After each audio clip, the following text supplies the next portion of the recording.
Olá, boa noite. O que que tá tocando aqui? Ah, tá. É o Vinícius falando que já mandou a solicitação. Eu já vou aceitá-lo aqui. Obrigada pela presença aqui de todos. Hoje a gente vai falar sobre alienação parental e os personagens principais, né? Que é a criança e o adolescente.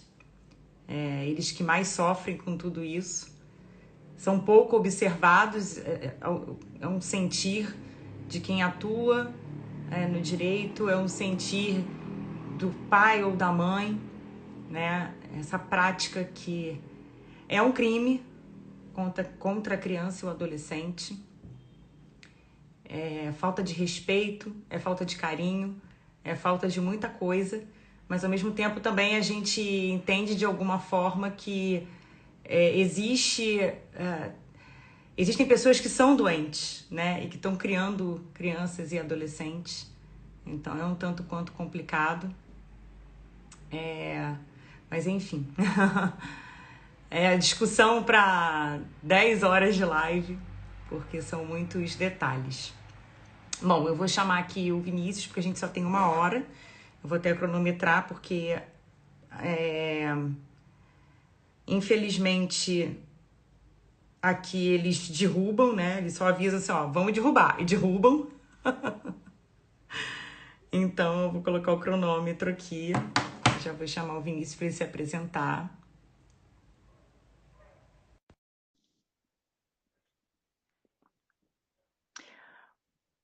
Oi, Ana, tudo bom? Boa noite. Eu tô meio ceguinha para ver. Olá! Opa, apareci. Tá me ouvindo? Apareceu. Tô te ouvindo. Tá todo mundo ouvindo? Tem alguém que não esteja ouvindo? Tudo bom? Tudo jóia. Ah, pra gente, como a gente tem pouco tempo aqui, então eu já vou pedir para você se apresentar. Vou te apresentar e você complementa. A gente trocou uma ideia ao longo das 2 semanas sobre o assunto, que é extremamente polêmico, né? E, enfim. E é bom também a gente debater, ver os pontos em comum, ver aquilo que a gente também concorda e discorda, e principalmente ver o que a gente pode fazer para melhorar, sobretudo, a vida da criança e do adolescente. Eu não sei, acho que o Vinícius, eu não sei se ele tá travando para todo mundo ou só para mim.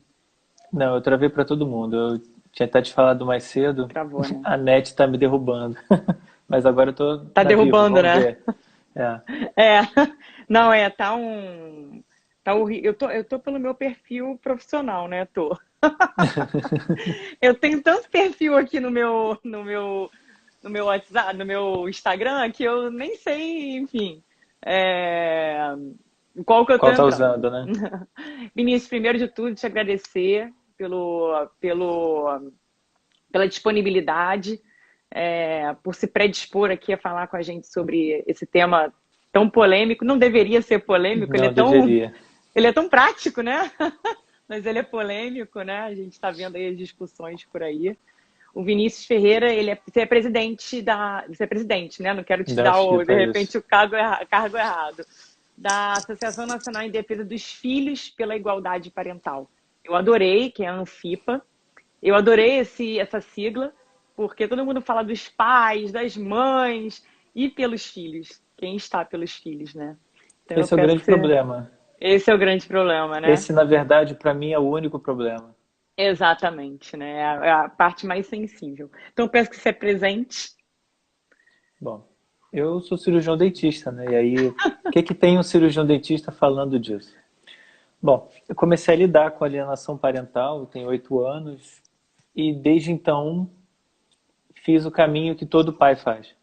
Primeiramente eu achei que eu fosse o, o azarado, né? Putz, isso foi acontecer logo comigo. E depois eu fui vendo que não é só comigo, tem gente próxima, e aí eu fui vendo que não é só no Brasil e é pelo mundo inteiro. Então, eu encontrei o Carlos de Bahia, que foi o primeiro presidente da Anfipa, num evento que teve na OAB aqui do Rio. Desde então, a gente entrou no grupo, começou a conversar e tudo. Eu comecei a estudar mais mais profundamente o assunto, né, levantando bastante bibliografia internacional. E aí, enfim, aconteceu isso. Acabei virando presidente da Anfipa, o segundo. E a Anfipa, ela é uma associação bastante jovem, né? Mas ela tem, eu estou até com o estatuto aqui na mão para não errar, quais são os objetivos da Anfipa. O primeiro deles é defender os direitos da criança, né? Porque incrível, né? O evento na UAB era justamente isso, a criança como sujeito de direitos. Porque, infelizmente, isso passa batido. As pessoas não entendem que a criança é uma pessoa. Muita gente entende a criança como uma coisa, como uma mala, como um carro, como um apartamento, como alguma coisa que você tem que dividir. Não é. Sim. A criança é uma pessoa. E, Sim. além disso, a Anfipa tem o objetivo de publicar e divulgar estudos, trabalhos, teses. A gente compila algumas jurisprudências e deixa disponível para os associados. Elaboração de sugestão para projetos de poder legislativo, municipal, estadual e federal, que a gente vai levar mais a fundo agora nessa gestão, porque a gente realmente precisa, principalmente nesse momento que a gente está vivendo, né? Onde a gente Sim. precisa explicar o óbvio, onde a gente precisa muito, Desenhar. né, desenhar. Inclusive, baseado nisso, né, a gente vê muita gente querendo derrubar essa lei. Eu não vou nem entrar muito tempo nesse assunto, mas querendo derrubar a lei com argumentos muito simples, muito rasos, mas que tem escuta. Eles estão em Brasília e estão Sim. falando e os políticos estão ouvindo. Isso é o absurdo. Né? Sem embasamento científico, sem nada. Só em achismos, né? Eu acho. Só porque acha. Então, a gente também tem o objetivo de promover cursos, palestras, fóruns, orientação sobre procedimentos para o plano de exercício da cidadania, grupos de autoajuda, elaboração de fomento, projetos, enfim. Então, é uma associação que basicamente se propõe a informar, né? A estudar e informar a sociedade para que uma sociedade consciente consiga lidar com o problema. Sim. Porque, como a gente falou no começo, né, a justiça ainda não está entendendo muito a criança como sujeito de direitos, né? Ainda fica muito naquela coisa de partilha de bem, né? O casal separou. Então, com quem fica isso, com quem fica aquilo e com quem fica a criança? Então, não, a criança ela não é isso. Exatamente. E só uma sociedade consciente vai conseguir cobrar, né, do poder público a atenção devida ao fato. Né? Sim. Então, Não, isso é um pouquinho da Anfipa. E isso é muito bom ter, nós termos órgãos que, enfim, que defendam o direito da criança e do adolescente, não propriamente. A gente tem o Estatuto da Criança e Adolescente, que fez 30 anos na segunda-feira, e que metade, muito mais de metade do que tem proposto nele, não é seguido. Eu até participei de um seminário virtual sobre o assunto, mas achei muito raso, sinceramente, o que se trata ali. Eu achei muito mais um evento político que propriamente um evento informativo, porque eu acho que é isso que a gente precisa conscientizar. Eu já estive 2 vezes no Conselho Tutelar aqui em Niterói e eu fiquei um pouco assustada com o que você vê ali dentro, né? Conselheiros tutelares que pouco ou nada têm o trato com a criança e adolescente, sobretudo aqueles que estão em situação de vulnerabilidade, né? Que são esses atendidos pelo Conselho da Infância e da Juventude, né? Então, como a gente vê que não tem ninguém protegido, não tem a criança vulnerável, a criança é vulnerável independente de qualquer coisa, né?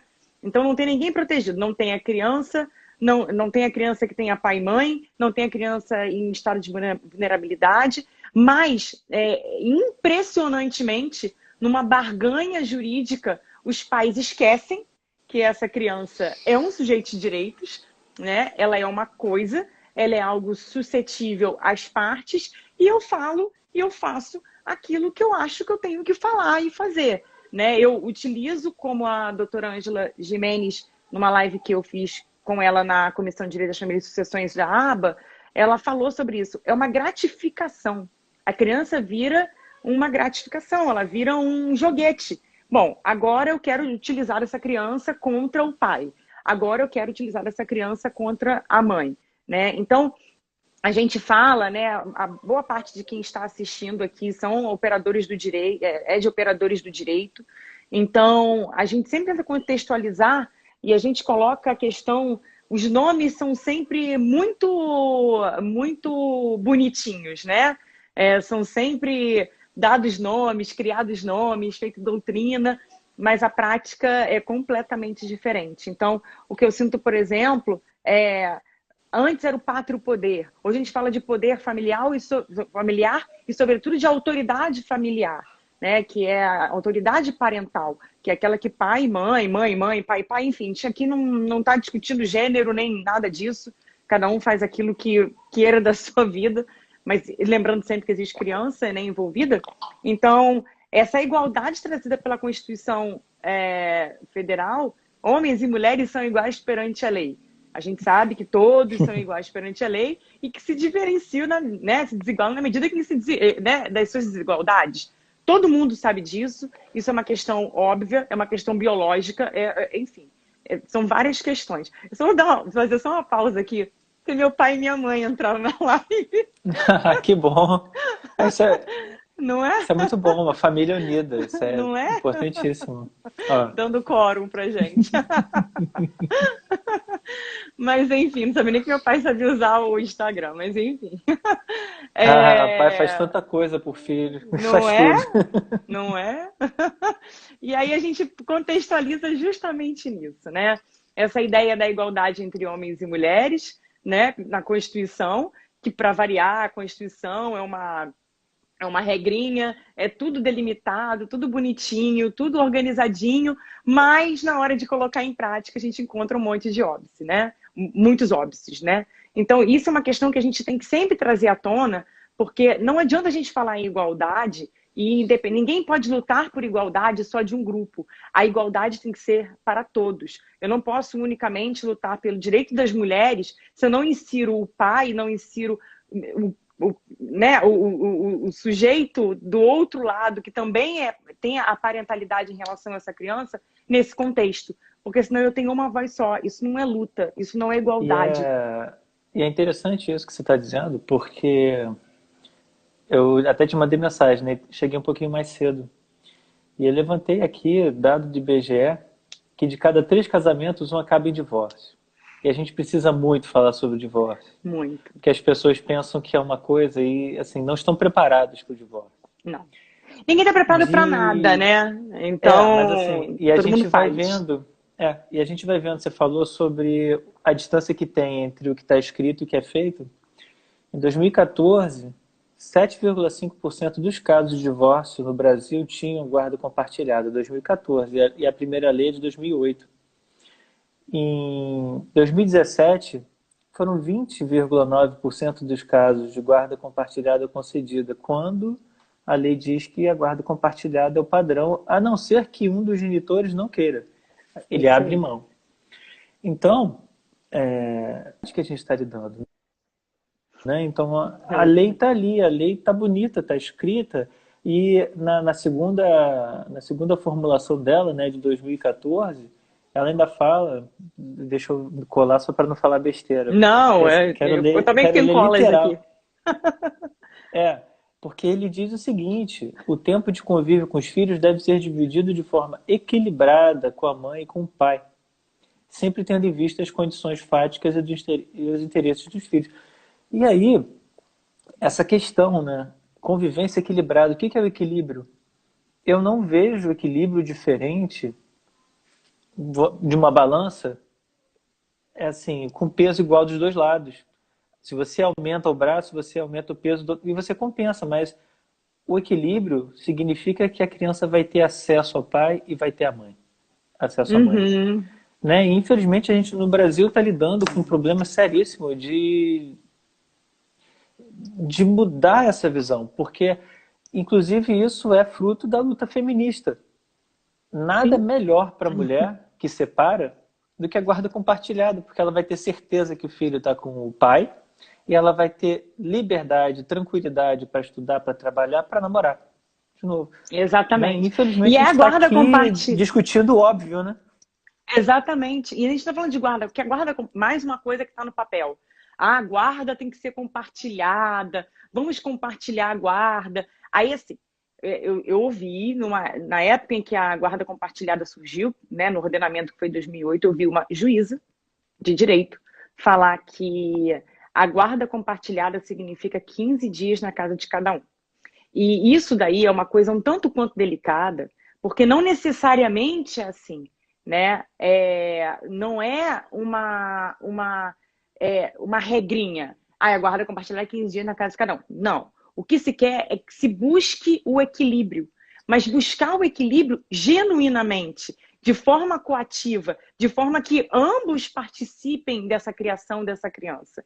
Porque não adianta eu achar que não, só eu que sei cuidar. Não, só eu sei ditar a regra. Mas a pessoa que participou da realização, né, dessa família, não, ele não sabe. Ele, infelizmente, ele é só o progenitor, ele tem que pagar pensão. Se ele quer ver, ele tem que pagar, né? Que existe ainda esse pensamento. Então, eu ouvi, infelizmente, uma juíza de direito falar isso. E é uma coisa, assim, que te coloca, além de tudo, numa saia justa com o próprio cliente, né? Porque ele fica achando que é assim e não necessariamente é assim. O que se busca é isso. A criança que fica aquele dia na casa de cada pai, ela não é mochileira, ela não é criança ping-pong, ela não é nada disso. Ela se adequa à realidade dela. Essa é a realidade dela. A gente pega o IBGE, de 1 a cada 3 casamentos acabam em divórcio. Então, assim, qual a realidade que se quer? Né? Que se viva só com um genitor. Só um genitor tem o direito de ditar as regras e o outro é o tio legal, é a madrinha gente boa. É o passeio, né? É o lazer. Né? E é interessante isso, porque mostra também que a gente não está considerando a criança como sujeito de direito em princípio. Porque a gente está pensando criança com cabeça de adulto. Talvez seja ruim para um adulto ficar mudando de casa. Talvez o adulto precise, né, daquela coisa mais rígida, minha casa. Mas uma criança não. Eu, por exemplo, sempre falo com os pais que chegam até mim, né? Pô, mas não quer vir comigo, o que eu faço? Você vai falar o que vai falar. Filho não tem direito de escolher se vai ou não. Filho tem que ir com o pai e com a mãe. E olha que coisa boa, ele tem 2 casas. Exatamente. Eu só tive uma casa quando eu era pequeno. Mas também. Agora essas crianças, elas têm 2 casas. E assim, em bairros diferentes, ou então que sejam bairros próximos, ou que seja até no mesmo bairro. Mas cada casa tem uma dinâmica e a criança é resiliente, ela consegue se adaptar a isso. E levar proveito disso também. Porque não tem jeito. Se de cada 3 casamentos, né, um acaba em divórcio, o que a gente está mostrando é que a gente vai ter uma sociedade que 33,3% das pessoas vai ter vindo de um lar separado. Isso é uma parcela muito significativa da população. Suficiente para a gente não deixar essa parcela da população desassistida. Né? Que é tudo que a gente está falando. A gente tem que tentar trazer a realidade para alguma coisa sadia. Não dá para eu querer aceitar o divórcio com os números que tem e querer tratar a sociedade como o casamento sendo padrão. Não, a gente tem que ter as 2 realidades. Né? Na minha turma de escola... E hoje em dia, cada vez menos, né? O casamento é o padrão, né? Eu converso com as minhas filhas. Na minha turma de escola, eu tinha 2 amigos que vinham com pais separados. E hoje, elas têm na turma delas, a grande maioria é de pais separados. Sim. Sim, então, a busca da felicidade, né? A gente busca a felicidade. Hoje no meu casamento estou feliz, amanhã eu não estou mais. A mulher não depende mais do homem financeiramente, não depende há muitos anos. Eu sempre conto essa história, onde eu tenho exemplos dentro da minha casa e da minha família. Eu tenho avós, mulheres que sempre trabalharam. Então, na minha cabeça, não há concepção de eu não trabalhar. Para mim, é uma equação simples, né? Eu vou sempre trabalhar. As minhas avós trabalharam. Na década de 40, por que em 2020 eu não vou trabalhar? Né? Então, todo mundo busca a sua felicidade, seja no trabalho, seja emocional, na sua família, seja sozinho, seja com alguém. Ninguém é obrigado hoje a continuar com outra pessoa, ficar com outra pessoa. É a busca eterna da felicidade, né? E isso é genuíno e isso é muito válido, né? Isso aí também traz, tem o ônus e o bônus, né? Isso também acaba fazendo com que certos casamentos dissolvam-se com muita facilidade. E casamentos sejam feitos com muita facilidade também. Sim, E aí eu volto para a sim. criança, né? Você falou aí que, mas a mãe cuida melhor, ou então, mas o pai aqui acha que cuida melhor que a mãe. E aí a gente esquece que essa criança foi feita pelos dois. É, Pode ter sido um minuto, um momento, mas naquele momento ali teve amor entre os dois. Então, assim, exatamente. você não pode de forma alguma tirar isso da vida da criança, porque na verdade, quando a gente fala de alienação parental, eu vejo, é muito comum na FIPA a gente lidar com pais que eles chegam até com raiva, porque o massacre é muito grande em cima do pai. A gente pensa que a gente está acostumado a acreditar, né, que a mulher é o sexo mais frágil, mas na justiça não é. A gente tem uma Eu série de concordo. amparos legais. Isso eu estou falando de amparos, porque a gente ainda tem mau uso da lei, que aí dá outra live também enorme. Mas especificamente sobre a criança, né? A criança ela é fruto desses dois. Então, quando você começa a querer que essa criança negue o outro, mais uma vez, aliás, eu não falei aqui ainda, mas a alienação parental é quando você afasta o outro, né? A mãe afasta o pai ou o pai afasta a mãe da criança. Ela não tem gênero, ela na verdade é uma questão de poder. Não. E essa palavra é muito boa, né? Quem tem a posse da criança. Olha como é que a literatura trata, né? Quem tem a posse, quem é o guardião da criança. Exato, Quem guarda exato. a criança. E nesse sentido, às vezes não, muito frequentemente, o alienador, né, quem está afastando o outro, ele faz com que a criança tenha até a ojeriza do outro. E aí você imagina você ter raiva de alguém que você amava e de repente, pior que isso, você olhar no espelho e ver, opa, peraí, esse nariz é do meu pai, putz, mas eu não gosto do meu pai. E começa assim, a gente tem... É. Há 8 anos atrás eu não achava que se publicava tanto, né? Mas se publica muito sobre alienação parental no mundo desde os anos 60. Sim. E antes disso só não tinha metodologia científica, porque já existia também. A gente não sabia qual era a consequência disso, mas a gente Isso sabe não hoje. surgiu, isso deve existir desde Adão e Eva, né? Isso aí não é uma coisa que um coronavírus. Não é isso. Desde que família dentro da própria casa, o pai ou a mãe podem ser alienados vivendo debaixo do mesmo teto, né? Então, Mas uma coisa interessante disso é que assim, a alienação parental, quando é dentro de um casamento, ela não tem tanta força assim, porque os dois não, pais estão juntos. sim, Né? E a criança olha aquilo e fala, tá, ele fala que é pro odiar, mas ele gosta, então não é muito por aí. O problema é quando você separa, porque aí você tem, aí de novo, um amparo legal, de repente o pai só pode ver o filho uma vez por mês, ou uma vez a cada 15 dias, isso não é paternidade, não, sabe? Ou então uma mãe alienada só pode ver 1 hora no final de semana com uma visita assistida, isso não é maternidade também. não. E nada, na verdade, que é o foco, é quem mais sofre, a gente tem vários estudos mostrando que começa com ansiedade, depressão, automutilação, abuso de álcool, de droga, suicídio. A gente tem um caso recente no Brasil que veio, estava na internet e a menina suicidou. E assim, um caso que apareceu escancarado, mas assim, tem outros tantos. Né? A literatura mundial dá conta disso. E se a gente for pensar, a alienação parental, ela não é tão, assim, a gente não consegue dados tão fortes, tão robustos quanto ela quando a gente quer avaliar só a alienação parental. Mas a gente sabe, por exemplo, que o suicídio é a segunda maior causa de morte de criança, só perde para o trauma. Né? E por que uma criança suicida? Aí vem a pergunta, né? Por que será que uma criança decide, fala assim, opa, não quero mais viver? Sim. Né? Isso dá uma ideia de quão grave é a alienação parental. E aí, se a gente entende que a alienação parental é uma coisa extremamente grave, a gente vai agora para a sociedade. Tem vários estudos, mas eu vou falar especificamente da minha, assim, eu sou pesquisador também, então a metodologia científica eu sei um pouquinho. E eu peguei, já fui à frente de alguns fóruns, com a camisa da Anfipa, com prancheta, e 2 perguntas simples. Você sabe o que é alienação parental? Aí, assim, geralmente naquela fila antes de abrir o fórum e tudo. E cada um diz que, assim, tem um pessoal, se eu não me engano, era 80 e tantos, 86% das pessoas diziam que não sabiam, mas, assim, ainda tinha um pessoal que chutava, né? Ah, sei. Aí a segunda pergunta era, o que que é?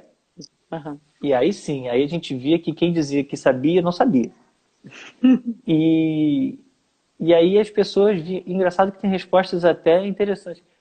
O Cacete Planeta, né, ele tinha um quadro que ele chegava assim para as pessoas, se seu filho dissesse que ele é heterossexual, o que que você faria com ele? E as pessoas assim, mas eu batia muito. Não presta Entende? atenção. Porque não prestava atenção. Ah, E a alienação parental não é uma palavra fácil. Eu não gostei não, quando eu vi a primeira vez. não. Você é um pai alienado. E tal. Eu achei aquilo um absurdo. Você que maluco, né? Você tá Eu chamando de falei, pô, maluco? que isso, alienado não, eu sei das minhas filhas, eu tô correndo atrás para vê-las. Isso aí. E aí a gente começa, opa, peraí, o que que é isso? E aí, o que que eu fazia no fórum? Como a maioria das pessoas não sabia, eu juntava grupinho, né, de 3 em 3, 5 em 5, para a gente poder tornar execuível. E eu começava a falar, bom, alienação parental, sabe aquela mãe que fica falando que o pai é cachaceiro, que não serve para nada, é preguiçoso e tal? É. Sabe É isso. aquele pai que fala que aquela mãe não vale nada, que ela faz isso, aquilo, outro? Isso é alienação parental. Só que o problema não é que para aí. A criança vai ouvindo isso, ouvindo isso, ouvindo isso, e é igual água mole e pedra dura, né? Tanto bate até que fura. Os atos de alienação parental, eles vão entrando na criança e vão entrando e vão ficando ali na cabecinha dela, e é simplesmente uma situação que ela não está preparada para aceitar. E aí, quando eu contava isso lá nos grupos, não tinha um grupo desses, de 3 a 5 pessoas, que não tivesse um caso que falava: ah, mas isso está acontecendo com o meu tio, está acontecendo com não sei quem. Então, assim, como é que pode uma sociedade enfrentar um problema e desconhecer tanto? Né? É esse o problema que a gente está lidando com a alienação parental. E agradeço até de novo poder estar aqui falando, porque é, aí a gente vai pensando nisso, né? A sociedade está sofrendo alienação parental e não está conseguindo, não tá percebendo. As crianças, elas sofrem alienação parental, elas não têm o que falar. Elas vão falar com quem? Né? Se uma criança fala com um alienador que não gosta daquilo, ela certamente vai sofrer A alienação retaliação do outro parental. lado. A alienação parental já é um abuso psicológico. A Já. alienação parental já é um tipo de maltrato infantil, né? E aí, se um alienador já está fazendo isso, partir para o abuso físico, para a violência física, não é tão difícil. Não. E aí a gente vê a importância. Se a gente pensar, um terço das pessoas que casam separa. Aí eu tenho um trabalho aqui, se eu não me engano é de Rand. Eu vou procurar a literatura certinho para não me equivocar. Rand e Wastak, foi publicado no American Journal of Family Therapy. Eles dizem aqui que 29% das crianças em lares de pais divorciados sofrem alienação parental. Então, olha só, 30% da população que casa separa, e os que separam, 30% sofrem alienação parental. Então, a gente está falando de um número absurdo de gente. Muito É grande. muita gente. É muito eleitor, por exemplo. As pessoas não se deram conta ainda. É muito eleitor. Porque, assim, além da criança, né, que são esses 30%, a gente tem um parente alienado. Então, Sim. então a gente tem duas pessoas. Só que, normalmente, quando alguém começa a fazer uma campanha contra o outro genitor da criança, não é só aquele genitor que é afastado, é toda a família dela. Sim. Então, olha só quantos votos a gente está falando. É pai, é tio, é avó, é mãe. É uma família enorme. É todo mundo. Sim. A gente É um sempre sistema pensa enorme. na ideia do pai e da mãe, né? Só que essa alienação, ela sempre se estende a toda a família extensa. Não tem jeito. E, inclusive, ela se estende à família que se cria, né? A nova família, a nova companheira, o novo companheiro, o marido, a esposa, os filhos, né? Desse novo companheiro, dessa nova companheira. Então, olha quantas pessoas que você afasta do crescimento sadio, moral, psicológico dessa criança, apenas porque você, alecrim dourado, que nasceu no campo, sem ser semeado, você não pode aceitar o fim do relacionamento, né? Até aqui entrou a Amanda, que é psicóloga, ela lidar com adolescentes, ela trabalha muito com adolescentes, E é isso, né? A grande questão disso é que se você vai viver dentro dessa casa, você e essa criança alienada, o resto da vida isolado da sociedade, até aí é um problema. É um problema. Mas você vai inserir essa criança dentro da sociedade. E quando você insere essa criança na sociedade, ela vem com muitos problemas. Ela não vem com poucos problemas. Problemas de sociabilidade, problemas de subordinação, inúmeros problemas, né? Porque essa criança, ela é sempre a gratificação. Ela é sempre o que essa mãe ou esse pai busca para se suprir daquilo que ela não consegue conquistar. Que seja um novo relacionamento, que seja uma ascensão profissional, que seja uma viagem. As pessoas, elas são frustradas e ao invés de procurarem terapia, psicólogos ou o que quer que seja, as pessoas procuram a cabeça do vizinho. Porque não tem que deixar mesmo, porque o pai... Eu já vi na praia com o pai. O pai deixa ali, ó, tomando sol. O pai dá refrigerante na praia, né? E eu sempre, quando comecei minha faculdade, eu sempre gostei do tema relacionado em família, né? Tudo relacionado à família. Eu sempre ouvi em palestra, não tem jeito. A criança, quando for com o pai ou for com a mãe, ela obviamente vai ter um outro trato. Dentro da sua própria casa, isso já existe.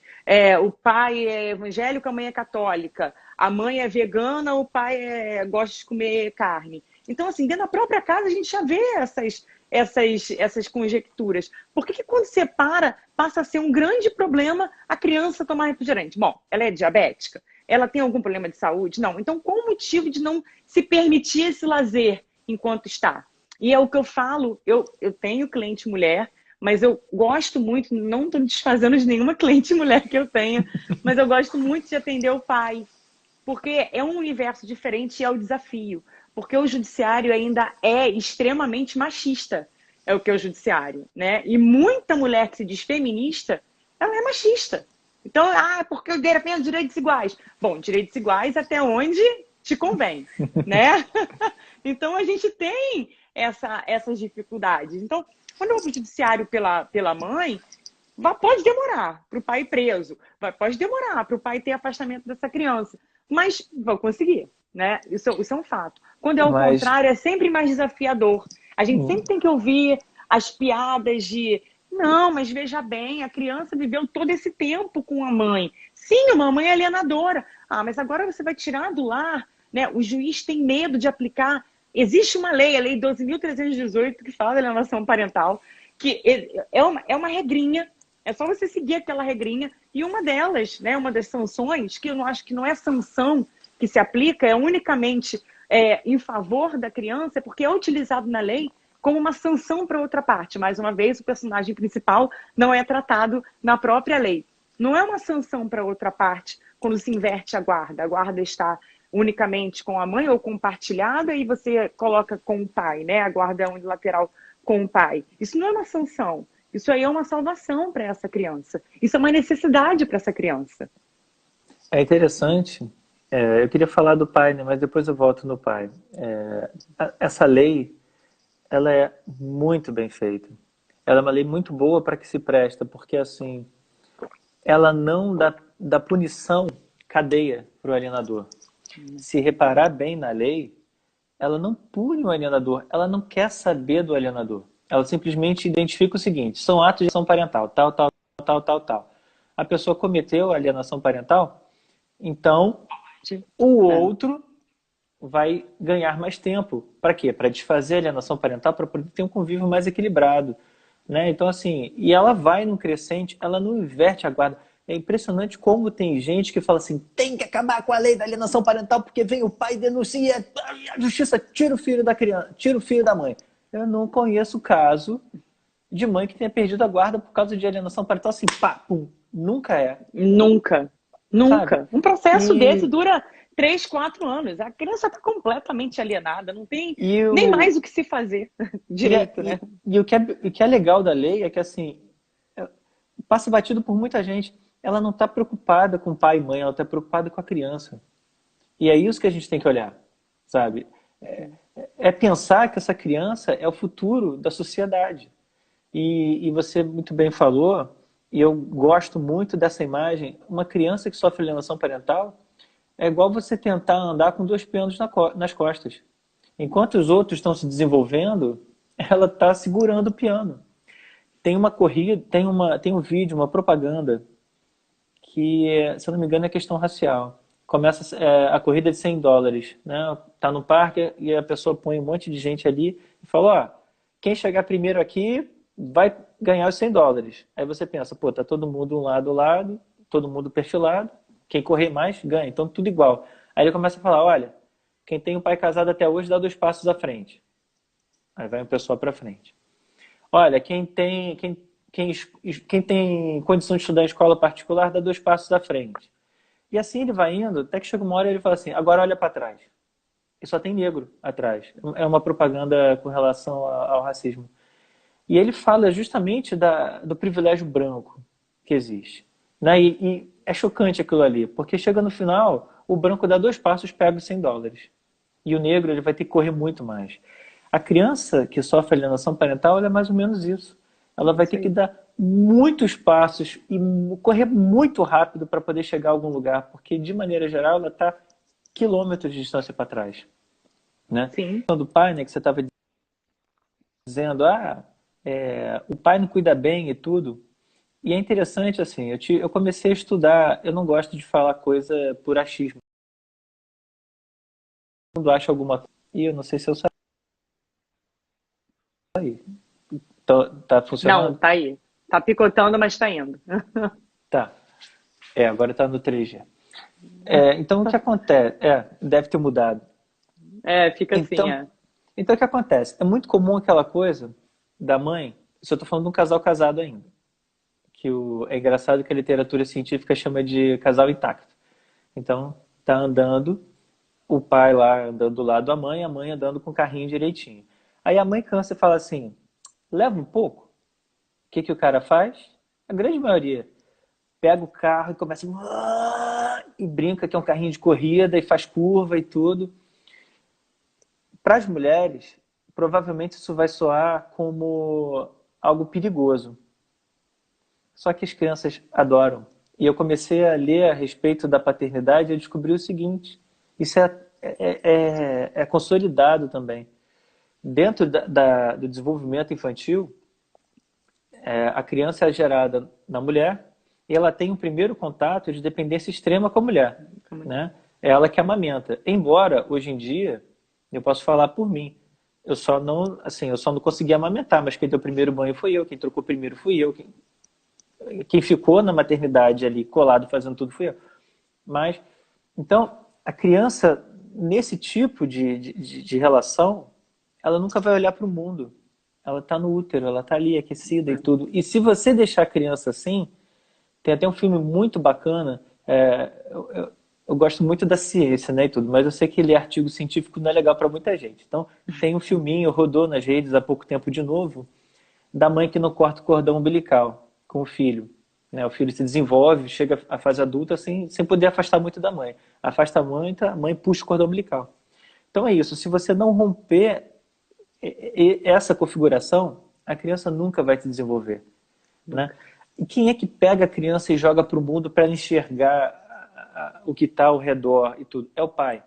É o pai. É o pai nessa brincadeira com carrinho de corrida. É o pai, de repente, quando a criança consegue andar um pouquinho, tirar do carrinho e deixar a criança correr. Ah, mas ela caiu. Tudo bem, mas ela caiu da própria altura. E se ela não cair da própria altura e machucar um pouquinho, ela não vai entender o que é uma altura realmente perigosa. Isso aí. Entende? Isso aí. Então, o que a gente olha e fala assim, mas o pai não sabe cuidar, é justamente o contrário. É o pai mostrando o mundo para a criança para que ela possa ser uma pessoa desenvolvida com autonomia. Né? Então, a natureza foi muito esperta nisso, né? De juntar 2 seres completamente diferentes, que é homem e mulher, e falar assim, olha só, homem não tem filho com homem, mulher não tem filho com mulher. Estou falando de biologia. Da biologia, exatamente. Por favor, antes que... Falando da biologia. Ai, que absurdo, gente! É biologia, né? Biologia. Aceitando ou não, biologia.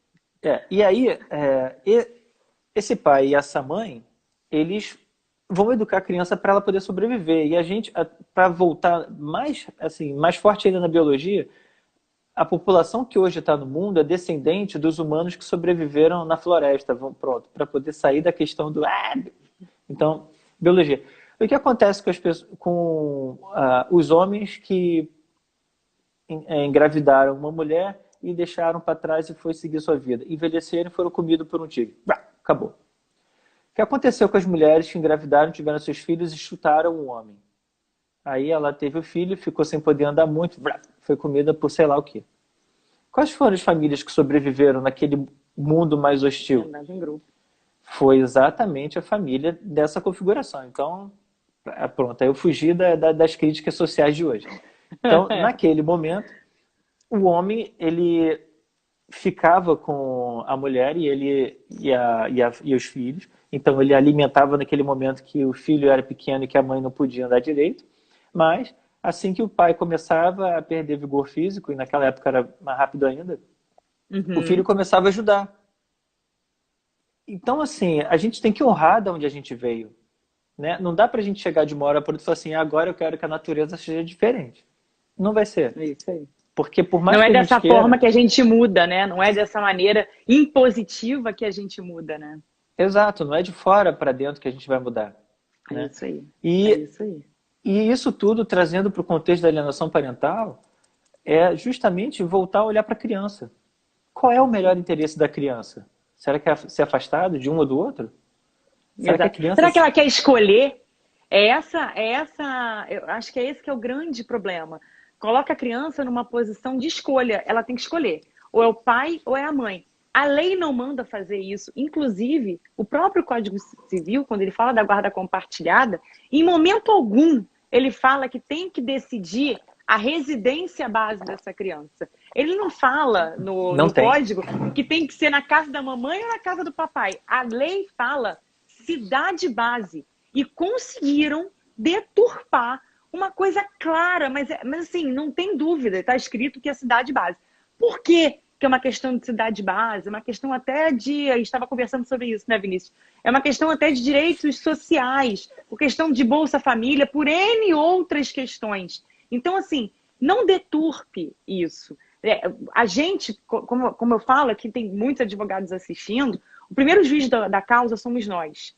Então, não instrua seu cliente a colocar, mas a cidade, quando vai fazer um acordo, tá, mas a casa base vai ser a casa de quem? Não vai ser a casa de ninguém, a cidade base vai ser Niterói, a cidade base vai ser Rio. E é isso que vai ser a diretriz. Não, mas vai ser a casa da mãe ou a casa do pai? Eu já tive um processo que eu tive que dizer, a casa da mãe ou a casa do pai.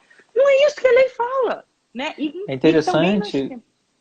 É interessante que a gente tem que explicar o básico, né? O que é compartilhar? Está escrito, exatamente, né? não tem erro. A guarda compartilhada significa que é dos dois. A criança mora nos dois lugares.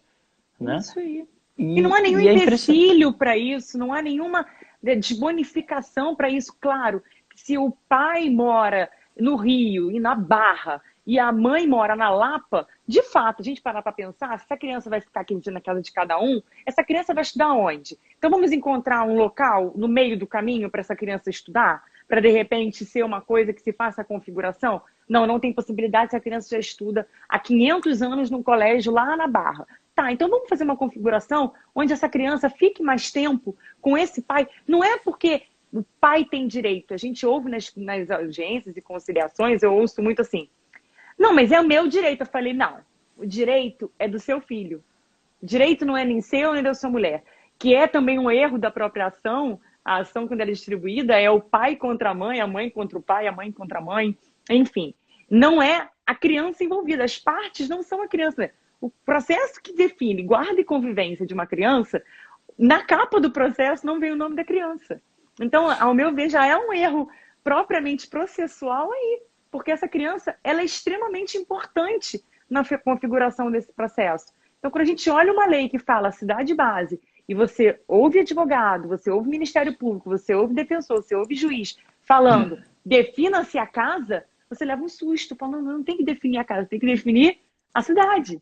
Né? E isso é causador, sim, de alienação parental. Quando a gente fala aqui do pai, é porque 90% dos casos é o pai que é alienado. Eu gostaria que não fosse assim. Eu gostaria que, inclusive, não existisse alienação parental. Ou que fosse meio a meio. Mas a maioria das vezes é isso. Porque quem sabe cuidar é a mãe. quem sabe dar atenção é a mãe. Quem sabe fazer dever é a mãe. O pai pega no sábado de manhã e devolve no domingo à noite, né? Mas você Então, sabe que é interessante isso, assim, voltando àquela minha fala. A mãe sabe cuidar. Assim, é uma falta de visão absurda achar que o pai não sabe.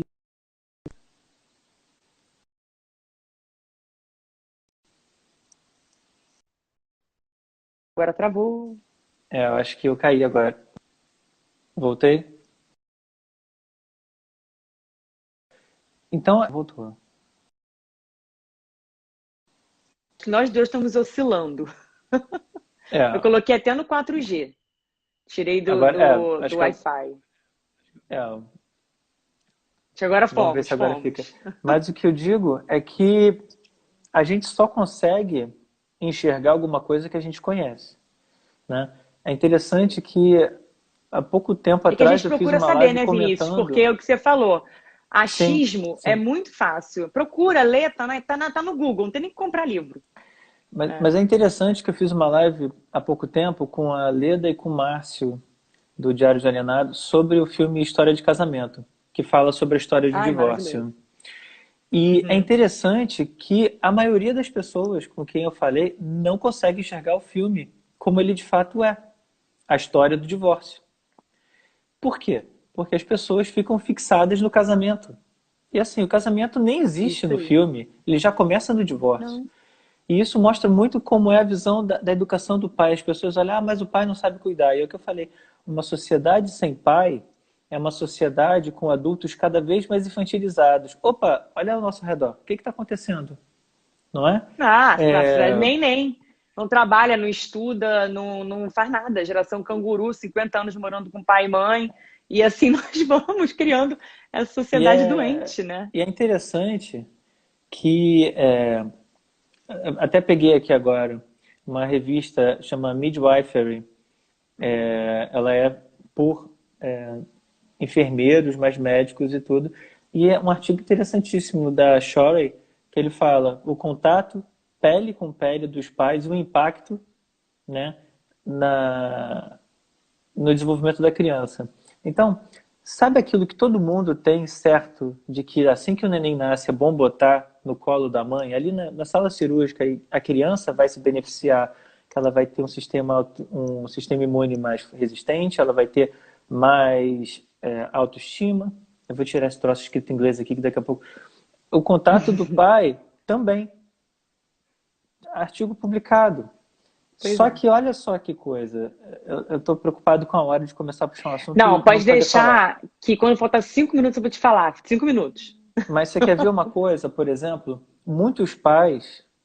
Isso é assim, do jeito que as leis são usadas, eu até brinco. Os pais não têm direito muito a usar Facebook, porque bloquear o alienador não é suficiente, porque ele tem a rede de contatos, tem perfil falso e pega aquelas fotos e elas param no processo. Mas isso não é invasão de privacidade. Tá tudo bem. Né? E aí o que acontece? Rio de Janeiro, muito pai tira foto com o filho no colo sem camisa. Não. E eu costumo falar, Vinícius, eu falo, evitem essas fotos. Porque quando mostra daqui para cima, por mais que você esteja com uma camisa aqui embaixo do peito, uma bermuda aqui debaixo do peito, ninguém vai ver. E alguém pode apontar para essa foto e falar, esse pai fica pelado na frente do filho. E uma falsa denúncia de abuso sexual de uma criança é a coisa mais alienadora que existe. Eu não estou dizendo que não exista, mas que não exista o abuso sexual, mas Sim. a gente precisa lidar muito com essa questão. E isso tem muito operador de direito, eu vou até fazer uma contribuição, se me for permitido. Por Vou favor, falar claro. o grande diagnóstico diferencial entre abuso sexual e alienação parental. Mas vamos lá. Aqui que eu falo para os pais, não tirem mais fotos sem camisa com os filhos, evitem esse tipo de contato e tudo. Mas isso é prejudicial para a criança. O contato do pai com o filho, o colinho do pai e tal, é necessário para o desenvolvimento, assim como da mãe, provado estatisticamente, provado em literatura científica. Entende? E olha só, como a gente acaba tentando se defender de algumas coisas e privando, quem perde é sempre a criança. E uma coisa que eu vejo em muitos artigos sobre o abuso sexual, que tem gente que chama de pedofilia, que não é. Pedofilia é outra Não tem coisa. nada a ver. Assim, é porque tem gente que está falando muita coisa de achismo, mas vamos lá. O abuso É, sexual de crianças, quando a criança sofre, ela não se afasta do abusador, porque a criança não consegue entender o ato sexual, ela não entende aquilo. Então, assim, ela vai achar aquilo esquisito, desconfortável e tal, mas ela não vai entender como uma violência para ela e ela continua próxima do abusador. Seja ele o pai, o tio e tal, a mãe, a tia, porque também acontece bastante, tem dados estatísticos aí, a gente só não quer enxergar. Agora, a alienação parental é diferente. A alienação parental, a criança se recusa a ter contato com o alienado. Então, quando você sim. recebe uma criança, né, olha, que absurdo, o dentista falando para psicólogo, não é isso não, eu tô falando que está no artigo. No que Mas tá, quando, tá é, mas escrito, né? quando, mas quando se recebe uma criança e fala, e aí, como é que foi com o papai? Ah, não gosto nada com o papai. Ah, mas é a casa do papai? Ah, não gosto de ir para lá e tal. Quando a criança tem esse afastamento enorme do pai, provavelmente não é abuso sexual, porque a criança ela não relata dessa forma. Entende? E é tão interessante porque as pessoas acham que é muito difícil separar e tal, vai direto para o exame pericial, físico. Calma, gente. É uma maldade o exame em si. Porque, assim, se a pessoa que faz a falsa acusação não tem o menor cuidado com a criança e está querendo submeter a criança a passar por isso, eu acho que quem cuida desses casos deveria ter um pouco de cuidado. Um bom psicólogo capacitado para isso, ele consegue pegar. O William Tarnett tem um artigo da Lencephaly que eu sempre cito, que ele fala: há uma carência mundial de formação em alienação parental, mundial. E essas questões, por exemplo, podiam ser rapidamente resolvidas. Só que, na atual conjuntura, uma falsa denúncia de abuso sexual leva de 10 a 12 anos para chegar ao final. E depois de 10 anos, 12 anos, como é que essa criança volta a ter convívio com o pai? Como? Não tem como, né? Como é que você faz, como é que você promove numa sentença? Não, ó, não houve abuso, vamos reaproximar esse pai dessa criança. Acabou, acabou, né? E pior, não há punição para essa pessoa que acusou falsamente, né? Porque a punição máxima é responder por uma denunciação caluniosa que não vai dar em nada, né?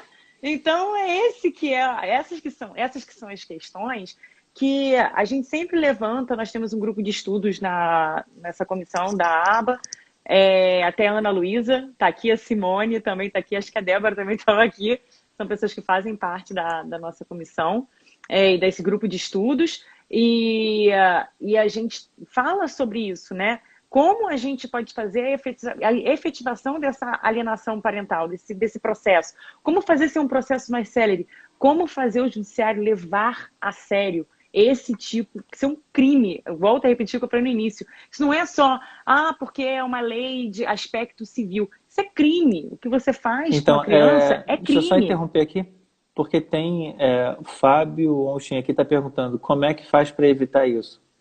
Fábio, não sei. O que a gente está fazendo é importante para esse caminho, porque Conscientizar. a cartilha do alienador, ela é conhecida.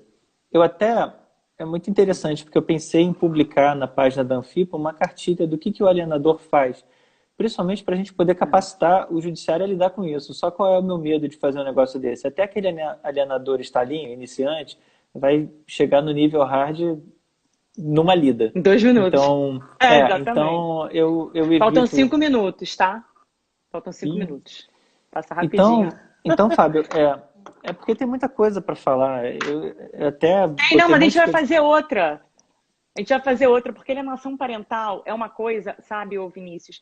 Não é só a gente estar aqui discutindo os meandros da justiça, né, o que impacta na criança, no pai, na mãe. A gente fala mais focado no pai, porque quem sofre também mais o alienado costuma ser o pai, né? A criança e o pai. Tem mãe alienada? Tem sim, tem muita mãe alienada.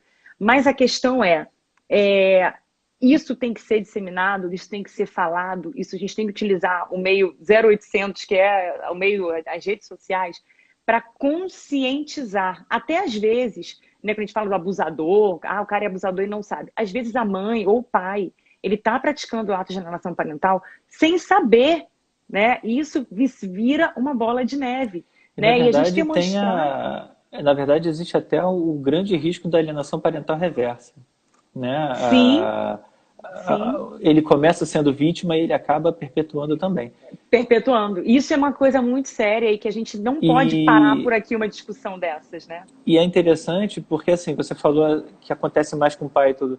Eu, como pai, eu, por exemplo, nem falo mais. Eu olho para a criança.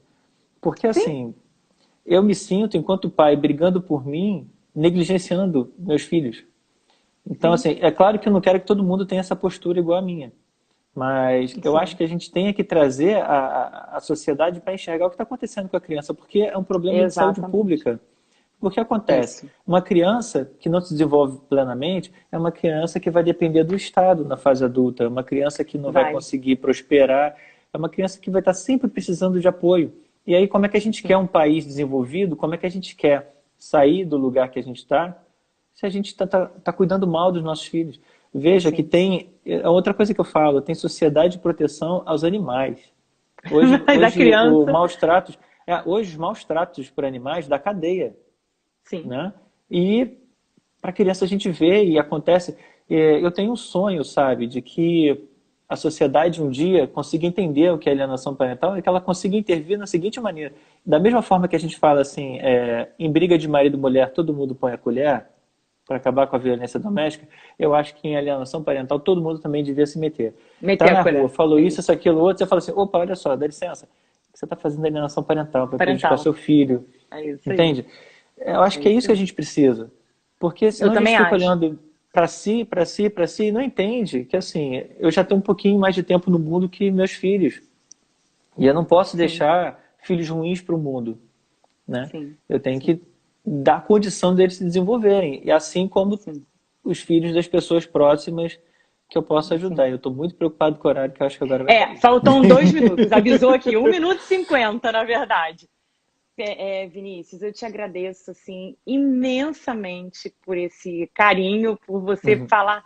Eu vou ter que ver a live de novo, porque eu vou deixar salvo aqui, vai ficar salvo no IGTV. É IGTV que fala? Vai ficar salvo. E aí eu sempre faço isso, eu anoto depois, porque tem muita coisa, muito artigo que você falou.